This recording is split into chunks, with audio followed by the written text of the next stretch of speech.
Hi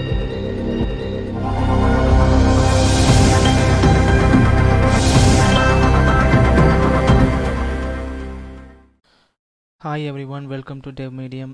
இன்னைக்கு நான் பார்க்க போகிறது observer design pattern. Observer design பேட்டர்ன்னா என்னென்னா, observer design pattern will comes under behavior design pattern. So using this நாம் வந்து maintain a list of dependents called observers and it will notify the automatically when any state changes. So the observer design pattern அப்படிங்கிறது is an object. அதை வந்து நம்ம subject அப்படின்னு சொல்கிறோம். அது வந்து அதுக்கான டிபெண்டன்ஸை வந்து மெயின்டைன் பண்ணி வச்சுருக்கோம், which is called observers. So அதை வந்து will notify them automatically when there is state changes in the objects. So அது வந்து நோட்டிஃபிகேஷன் வந்து ஒரு அப்சர்வர்ஸ்க்கு வந்து சென்ட் பண்ணும். ஸோ இதில் நம்ம இந்த அப்சர்வர் டிசைன் பேட்டர்ன் யூஸ் பண்ணி எப்படி நம்ம ஜாவாஸ்கிரிப்டில் சிம்பிள் ப்ரோக்ராம் எழுதலாம் அப்படின்னு சொல்லிட்டு நம்ம பார்க்கலாம். Let's jump in. ஓகே, என்னோடய விசுவல் ஸ்டுடியோ கோட் ஓப்பன் பண்ணிட்டேன். இங்கே வந்து நான் observer.js அப்படின்னு சொல்லிட்டு ஒரு ஃபைல் க்ரியேட் பண்ணியிருக்கேன். இதில் நம்ம க்ரியேட் பண்ண போகிறது வந்து சப்ஜெக்ட் கன்ஸ்ட்ரக்டர். ஸோ நம்ம வந்து சப்ஜெக்ட் அப்படிங்கிற ஒரு ஆப்ஜெக்ட் வந்து க்ரியேட் பண்ண போகிறோம். இந்த சப்ஜெக்ட் வந்து நமக்கு எதை வச்சுருக்கோம் அப்படின்னா, இதோட லிஸ்ட் ஆஃப் அப்சர்வர்ஸை நமக்கு வச்சுருக்கோம். List of observer functions. So observers is nothing but just a functions. So நம்ம இங்கே வந்து ஒரு அப்சர்வர்ஸ் அரே க்ரியேட் பண்ணியிருக்கோம். So it's a array of observer functions. ஓகேங்களா? ஸோ இப்போ வந்து நம்ம சப்ஜெக்ட்க்கு ஆக்ஷன்ஸ் பண்ண வைக்கணும். ஸோ இந்த சப்ஜெக்ட் வந்து லேவா multiple actions like subscribe, unsubscribe and fire. So இதுக்கு வந்து நம்ம ஆக்ஷன்ஸ் க்ரியேட் பண்ணுறதுக்கு ப்ரோட்டோடைப் போட்டாச்சு. ஸோ இதை வந்து சப்ஸ்கிரைப் அப்படிங்கிற ஒரு ஆக்ஷன். ஸோ சப்ஸ்கிரைப் பண்ணும்போது நம்ம என்ன பண்ணுவோம் அப்படின்னா, இந்த ஃபங்க்ஷன்ஸ் இருக்குல்ல, இந்த அப்சர்வர் ஃபங்க்ஷன்ஸ், அந்த ஃபங்க்ஷனை வந்து நம்ம சப்ஸ்கிரைப் பேராமீட்டராக பாஸ் பண்ணுவோம். So once it is call ஆகும்போது என்ன பண்ணுவோம் அப்படின்னா, நம்மளோட லிஸ்ட் ஆஃப் அப்சர்வரில் வந்து அந்த எந்த ஃபங்க்ஷன் நமக்கு சப்ஸ்கிரைப் பண்ணுறோமோ அந்த ஃபங்க்ஷனை வந்து நம்ம ஆட் பண்ணிப்போம். இட்ஸ் மேலே நமக்கு வந்து இந்த அப்சர்வர் அரேயில் நம்ம இப்போ வந்த சப்ஸ்கிரைப் ஆகி வந்த ஃபங்க்ஷனை வந்து நம்ம புஷ் பண்ணி வச்சுப்போம். ஓகேவா? ஸோ இதோட சப்ஸ்கிரைபோட வேலை முடிஞ்சு. ஸோ அன்சப்ஸ்கிரைப் அப்படி இல்லை, அன்சப்ஸ்கிரைப் பண்ணும்போது நம்மளோட அந்த அரேலேருந்து அந்த ஃபங்க்ஷனை வந்து ரிமூவ் பண்ணிடுவோம். ஓகேவா?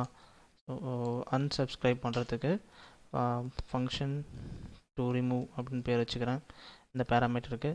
ஸோ அன்சப்ஸ்கிரைப் பண்ணுறேன். இப்போ வந்து this dot observer observers is equal to this dot observers dot filter.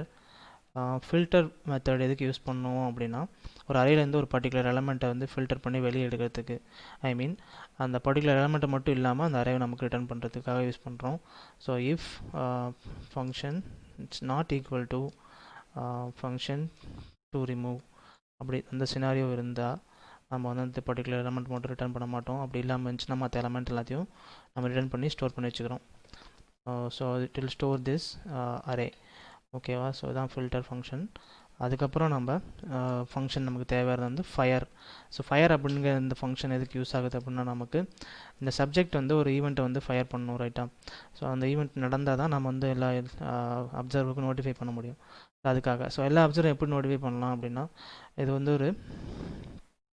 வந்து நமக்கு வந்து ஒரு அரேவாக இருக்குது. ஸோ அரே ஆஃப் ஃபங்க்ஷன்ஸ் தான் நம்மகிட்ட இருக்குது.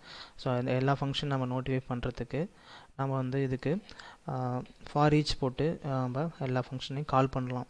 ஸோ ஜஸ்ட் நோட்டிஃபிகேஷன் என்னென்னா, நம்ம அப்சர்வருக்குள்ளே இருக்க ஒரு பர்டிகுலர் ஃபங்க்ஷனை வந்து கால் பண்ணுறது தான் வந்து நோட்டிஃபைங் த observers from the subject. So இப்போ நம்ம நோட்டிஃபை பண்ணுறதுக்காக நம்ம அப்சர்வர்ஸ் இருக்க ஃபங்க்ஷன்ஸை நம்ம கால் பண்ணலாம். observers dot for each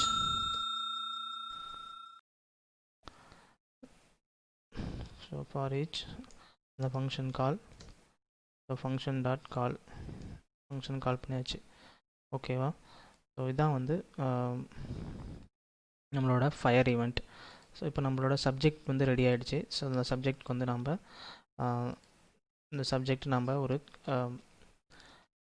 object create பண்ணிக்கலாம். ஸோ இட்ஸ் நேம் வந்து சப்ஜெக்ட்னு வச்சுக்கலாம். Subject is equal to new subject. Okay, so okay fine. ஓகேவா. நம்மக்கிட்ட அப்சர்வர்ஸே நமக்கு இல்லை. ஃபஸ்ட் நம்ம அப்சர்வர்ஸ் க்ரியேட் பண்ணணும். So function observer 1. ஸோ அப்சர்வர்னால் நான் சொன்னேன்ல, இது வந்து ஒரு வெறும் ஃபங்க்ஷன் அப்படின்னு சொல்லிட்டு. ஸோ சாம்பிள் ஃபங்க்ஷன் அப்சர்வர் 1ன்னு சொல்லிட்டு, இந்த அப்சர்வர் 1 வந்து என்ன பண்ணோன்னா அப்சர்வர் 1 இஸ் ஃபயரிங் அப்படின்னு சொல்லிட்டு ஒரு நமக்கு console.log பண்ணுது. அதே மாதிரி ஃபங்க்ஷன் அப்சர்வர் 2 அப்படின்னு வச்சுப்போம். ஸோ இந்த அப்சர்வர் 2 ஃபங்க்ஷன் நமக்கு என்ன பண்ணுது அப்படின்னா console.log observer 2 is firing அப்படின்னு சொல்லிட்டு நமக்கு மெசேஜ் தருது. ஓகேவா. ஸோ 2 ஃபங்க்ஷன் நமக்கு ரெடி ஆயிடுச்சு. ஸோ இந்த ஃபங்க்ஷன்ஸ் நம்ம எப்படி சப்ஸ்கிரைப் பண்ண வைக்கிறது சப்ஜெக்ட் கூட அப்படின்னா, சப்ஜெக்டோட ஆப்ஜெக்ட் நம்மகிட்ட இருக்கா, சப்ஜெக்ட் டாட், இதுக்குள்ளே நமக்கு என்னென்ன ஃபங்க்ஷன்ஸ் வந்துருக்கு பாருங்கள். ஃபயர், அப்சர்வர், சப்ஸ்கிரைப், அன்சப்ஸ்கிரைப் வந்திருக்கா, சப்ஸ்கிரைப், அன்சப்ஸ்கிரைப். ஸோ நம்ம சப்ஸ்கிரைப் பண்ணுறோம். ஸோ சப்ஸ்கிரைப் அப்படின்னு சொல்லி போட்டு நம்ம இந்த அப்சர்வர் ஃபங்க்ஷனை வந்து இதுக்கு வந்து பேராமீட்டராக பாஸ் பண்ணுறோம். ஏன்னா நமக்கு சப்ஸ்கிரைப் ஃபங்க்ஷன் வந்து ஒரு ஃபங்க்ஷன் வந்து இதுக்கு தேவை. அந்த ஃபங்க்ஷன் நம்ம அனுப்பணும்னா அந்த ஃபங்க்ஷனை வந்து இந்த அப்சர்வர்ஸ் அரேயில் வந்து செட் பண்ணிக்கும். அப்சர்வர்ஸ் அரேயில் செட் பண்ணிடுச்சுன்னா when we fire the event இந்த ஃபங்க்ஷன்ஸ்லாம் கால் ஆகும். ரைட்டா.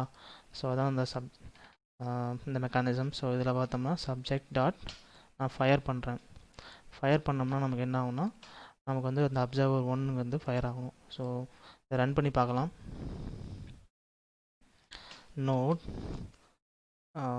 நம்ம பேர் என்ன வச்சுருக்கோம், அப்சர்வர். ரைட். ஸோ ரன் பண்ணிட்டேன். ஸோ அப்சர்வர் 1 இஸ் ஃபயரிங் வந்துச்சா.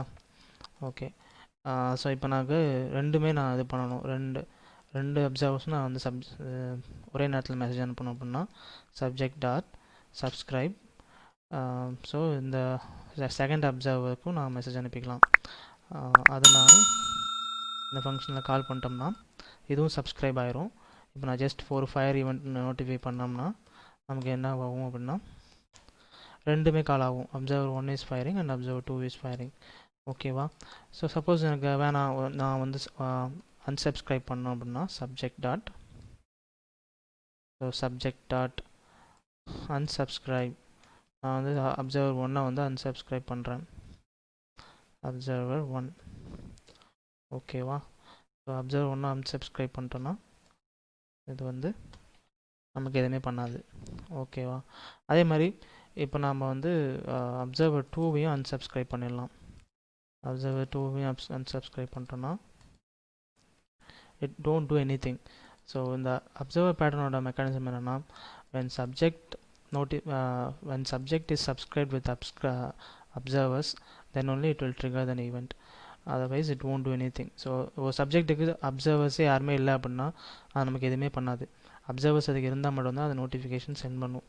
ஸோ ஐ திங்க் இந்த வீடியோ உங்களுக்கு ஹெல்ப்ஃபுல்லாக இருந்திருக்கும்னு நினைக்கிறேன் for understanding about observers and subject. Video பிடிச்சிருந்துச்சுன்னா லைக் பண்ணுங்கள், ஷேர் பண்ணுங்கள் அண்ட் சப்ஸ்கிரைப் பண்ணுங்கள்.